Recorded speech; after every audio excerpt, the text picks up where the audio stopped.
Panchayat, Kota factory, गुल्लक या फिर एस्पेरेंट, इन सभी वेब सीरीज के नए सीजन का हमें बेसब्री से इंतजार रहता है। और रह भी क्यों ना, क्योंकि हमें अब बॉलीवुड के हाई बजट वाली फिल्मों से ज्यादा ये लो बजट वाली वेब सीरीज जो पसंद आने लगी है। लेकिन ये ट्रांसफॉर्मेशन आया कैसे अरोड़व कुमार ने टीवीएफ को एज अ यूट्यूब चैनल शुरू करने से पहले एक रेस्टोरेंट में वेटर का भी काम किया। और हाँ, प्रहलाद चाचा, विनोद और भूषण जैसे एक्टर के रियल लाइफ स्ट्रगल को आप जान जाएंगे ना, तो फिर यही कहेंगे कि लाइफ में सब कुछ पॉसिबल है। तो चलिए आज के इस वीडियो में हम प्रॉपर सीक्वेंस से एक एक करके सब कुछ जानते हैं।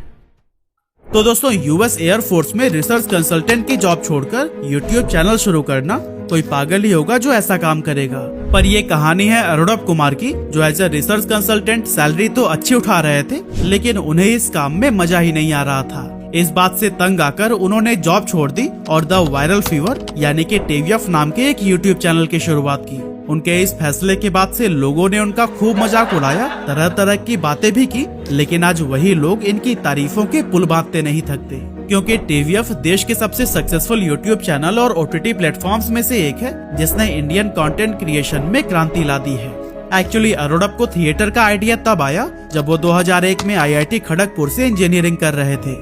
उस दौरान उन्हें एहसास हुआ कि उनका इंटरेस्ट पढ़ाई की जगह थिएटर और स्टोरी टेलिंग में है, इसीलिए उन्होंने सोचा कि क्यों ना इसी फील्ड में ही कुछ किया जाए। अब ये उनके लिए काफी मुश्किल फैसला था, क्योंकि आईआईटी से इंजीनियरिंग करने के बाद हर पेरेंट्स की तरह इनके माँ बाप भी चाहते थे कि अरोड़व एक अच्छी सी जॉब करके अपनी लाइफ में सेटल हो जाएं। हाँ, अरोड़व ने ऐसा किया भी, लेकिन जब जॉब स्टार्ट की तो पता चला कि उनका मन अपने काम में बिल्कुल भी नहीं लगता था। और यही वजह थी कि जल्दी से जल्दी वो अपनी नौकरी छोड़कर मुंबई पहुंच गए। अब अरोड़व की आंखों में सपने तो हजार थे, लेकिन इस माया नगरी में बिना संघर्ष के भला किसको मंजिल मिलती है। इसीलिए शुरुआती दौर इनके लिए भी काफी चैलेंजेस से भरा रहा। कई सारे प्रोडक्शन हाउसेस को लेटर लिखे, लोगों से जाकर मिले, लेकिन किसी ने भी इन्हें काम नहीं दिया। काफी कोशिशों के बाद आखिरकार उन्हें शाहरुख खान की production company red chillies entertainment में काम करने का मौका मिला, और यहाँ पर वह ओम शांति ओम मूवी के लिए बतौर असिस्टेंट डायरेक्टर काम करने लगे। इस प्रोडक्शन हाउस से अरोड़व को काफी कुछ सीखने को मिला, और यही वजह भी है कि वह अपना पहला स्कूल इसी को ही मानते हैं। रेड चिलीज के साथ कुछ टाइम तक काम करने के बाद उन्होंने कई सारे छोटे मोटे काम किए, लेकिन प्रॉपर कुछ काम न होने की वजह से उन्हें फाइनेंशियल प्रॉब्लम से गुजरना पड़ा। यहाँ तक कि एक समय ऐसा भी आ गया था कि यूएस एयरफोर्स में काम कर चुके अरोड़व को अपने खर्चे को चलाने के लिए गोवा में वेटर का भी काम करना पड़ा। हालांकि जब परेशानी बढ़ती ही चली गई और कुछ भी समझ नहीं आ रहा था, तो उन्होंने 2010 में टीवीएफ मीडिया लैब नाम की कंपनी शुरू की, और इस कंपनी के तहत ही यूट्यूब पर द वायरल फीवर की शुरुआत हुई, जिसे आज हम टीवीएफ के नाम से जानते हैं। फरवरी 2012 में उन्होंने अपने पार्टनर्स के साथ मिलकर अपना पहला वीडियो रॉडीज निकाला, जो कि पॉपुलर टीवी रियलिटी शो रॉडीज के ऊपर बनाया गया था। ये वीडियो काफी ज्यादा वायरल हुआ, और फिर यहीं से टीवीएफ के लिए सफलता के रास्ते खुलने लगे।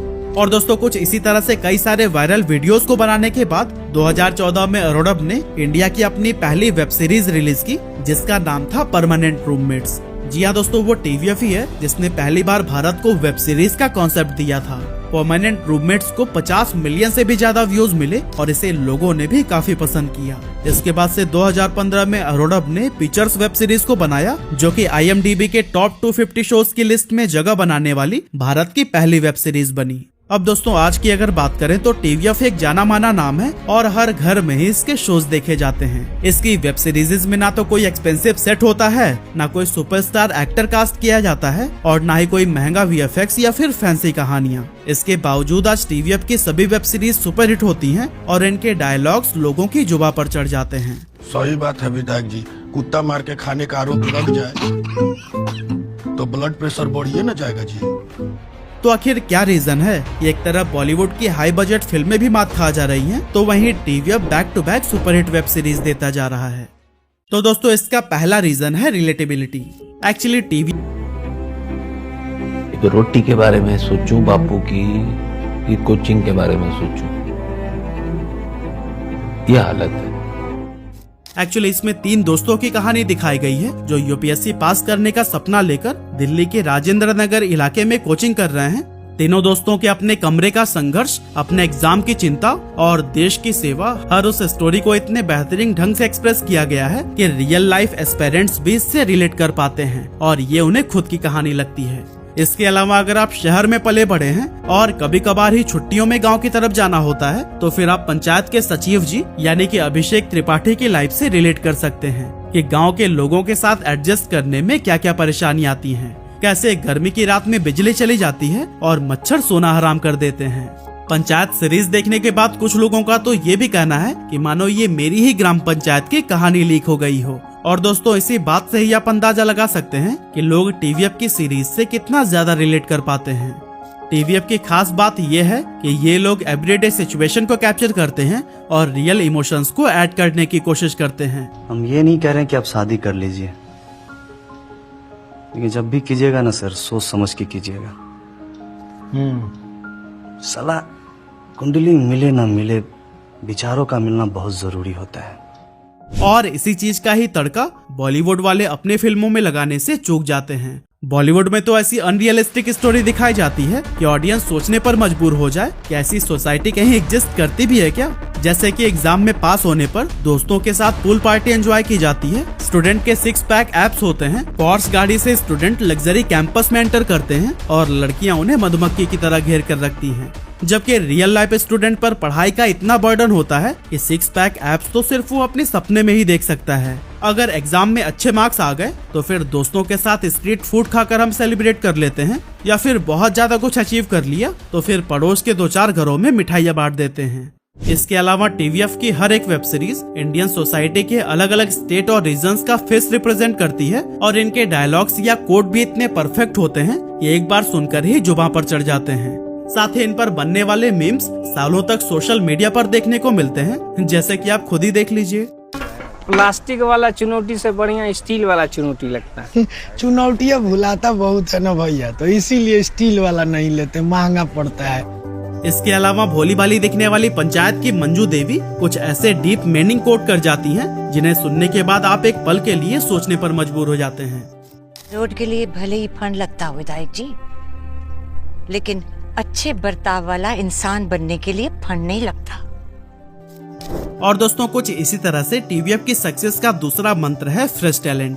टीवीएफ के किसी भी वेब सीरीज को अगर आपने देखा होगा तो आप इससे अनजान नहीं होंगे कि वो किसी भी सुपरस्टार को कास्ट करने की जगह एक अननोन आर्टिस्ट को चांस देना ज्यादा पसंद करते हैं। और बात सिर्फ एक्टर की ही नहीं है, बल्कि ये फ्रेश राइटर एंड डायरेक्टर्स को भी मौका देते हैं। हालांकि इस प्रोडक्शन हाउस के साथ काम करने के बाद वो इतना फेमस हो जाते हैं कि फिर वो किसी पहचान के मोहताज नहीं रहते। एग्जाम्पल के लिए आपको पंचायत के प्रहलाद चाचा तो याद ही होंगे, जिनका असल नाम है फैजल मलिक। फैजल मलिक की रियल लाइफ किसी फिल्मी कहानी से कम नहीं है, क्योंकि इनका पारिवारिक जीवन काफी दुखों से भरा हुआ था।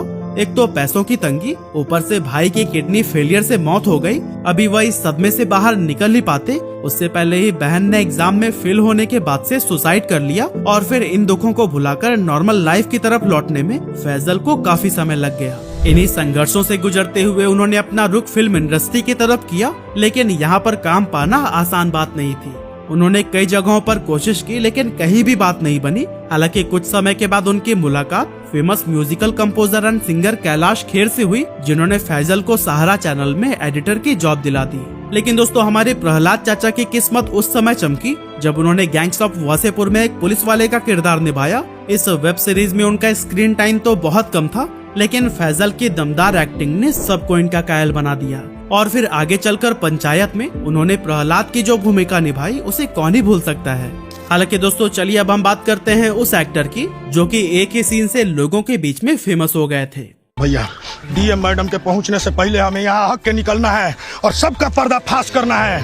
अब वैसे तो आपने विनोद के कई सारे मीम्स इंटरनेट पर देखे होंगे, लेकिन आज हम विनोद के उस रियल स्ट्रगल को बताने वाले हैं जो कि किसी भी फिल्मी कहानी से बिल्कुल परे है। असल में इनका नाम है अशोक पाठक, जो कि अपने चाचा के साथ तपती दोपहरी में घर घर रुई बेचने का काम करते थे। पढ़ाई से इनका दूर दूर तक कोई नाता नहीं था, इसीलिए माता पिता की जिद के चलते 12th में एडमिशन तो इन्होंने ले लिया, लेकिन आगे चलकर थिएटर करने लगे। इनकी एक्टिंग काफी दमदार थी, इसीलिए कुछ लोगों ने यह कहना शुरू कर दिया, तुम्हें तो मुंबई जाना चाहिए। और दोस्तों लोगों के प्रोत्साहन पर 40,000 रुपए का बंदोबस्त करके वो सपनों के शहर मुंबई चले गए और इन्हें सबसे पहले हाईवे मूवी में एक छोटा सा रोल मिला। इसके बाद से कभी रेडी वाला, कभी गार्ड तो कभी ड्राइवर, अशोक पाठक इसी तरह के किरदार अपनी असल जिंदगी में निभाते रहे। लेकिन तभी इन पर टीवीएफ की नजर पड़ी और इन्हें पंचायत के लिए कास्ट कर लिया गया। पंचायत के पहले सीजन में हमारे विनोद इतने फेमस हुए थे कि दूसरे और तीसरे सीजन में इनका स्क्रीन टाइम बढ़ा दिया गया और यही वजह थी कि इनके पास और भी कई बेहतरीन ऑफर्स आने लगे।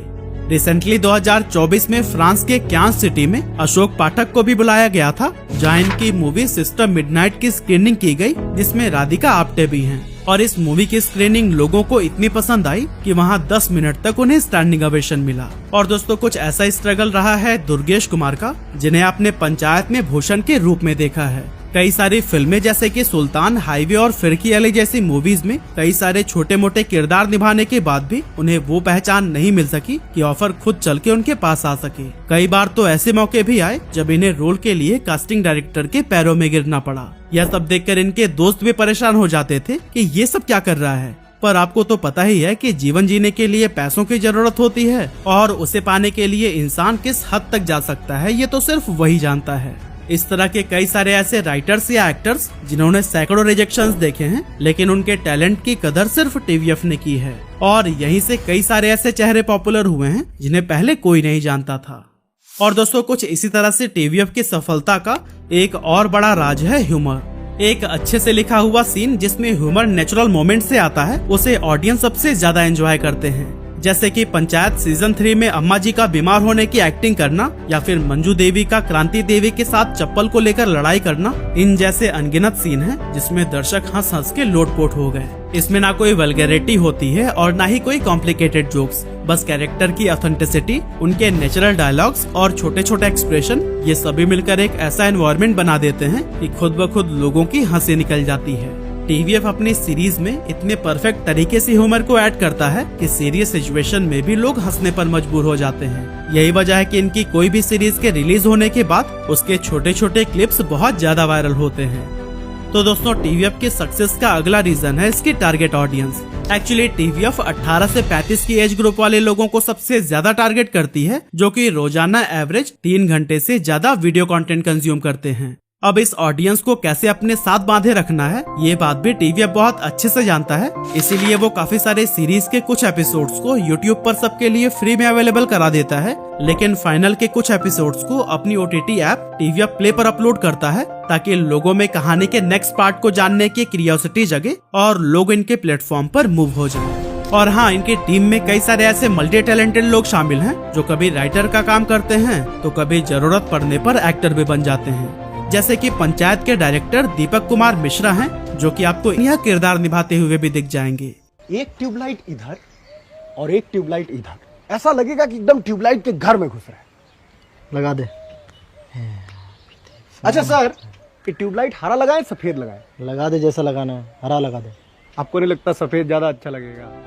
तो दोस्तों अंत में बस मैं यही कहना चाहता हूँ कि बॉलीवुड की बड़ी बड़ी प्रोडक्शन हाउस से यह समझने में चूक हो रही है कि ऑडियंस करण जौहर की फिल्मों में दिखाए गए लग्जरी कॉलेज में नहीं पढ़ती, बल्कि एक बेसिक स्ट्रक्चर वाले कॉलेज में पढ़ती है, जहाँ ना तो फैंसी पूल होता है और ना ही हम लग्जरी कार्स में बैठकर कॉलेज जाते हैं। हमारी कॉलेज लाइफ स्कूटी वाली है, जिसे सिर्फ टीवीएफ समझ पाया है, और इसीलिए ऑडियंस इनकी कहानियों से रिलेट कर पाती है, जिसके चलते टीवीएफ की हर एक वेब सीरीज लोगों के मन में एक गहरी छाप छोड़ जाती है।